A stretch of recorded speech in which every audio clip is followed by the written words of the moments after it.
এরা রাজনীতির মধ্যে পরীক্ষে দেশকে গড়বার কাজে অভিজ্ঞ নন। এই জন্য আমি মনে করি বরঞ্চ দেশ গড়বার দায়িত্ব আমাদের, যারা ক্ষমতার বাইরে আছেন। এটা যারা ভেতরে আছেন তাদের বোঝা দরকার, যারা বাইরে আছেন তাদেরও বোঝা দরকার। তার নইলে এত বড় সংকটের মধ্যে একটা সরকারি নির্দেশে যারা 100টা পণ্যের উপরে হঠাৎ করেই ট্যাক্স দিতে পারে, ভ্যাট দিতে পারে, যারা টিসি বিল ট্রাকে করে একেবারে নেহাইতে নিরন্ন বুভুক্ষ মানুষের অন্য যোগাবার যে পদ্ধতি সেটা বন্ধ করে দিতে পারে, বুঝতে হবে তারা খুবই থিওরি দিয়ে চলে।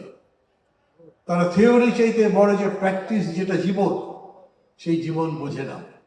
তারা অর্থনীতির বড় বড় সংজ্ঞা বোঝে, কিন্তু অর্থনীতিতে মানুষের দৈনন্দিন জীবনযাত্রার হিসাব বিকাশ সেটা ভুলে যাবে।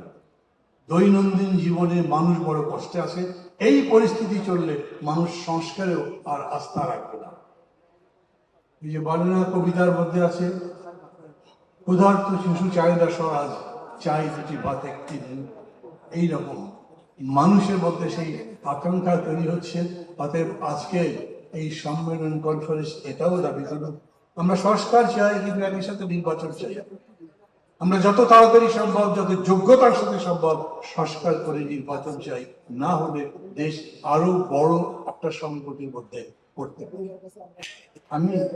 আমি বিশ্বাস করি এবি পার্টি কেবল আবেগ দিয়ে তৈরি হয়নি, এটা আমি স্বীকার করি।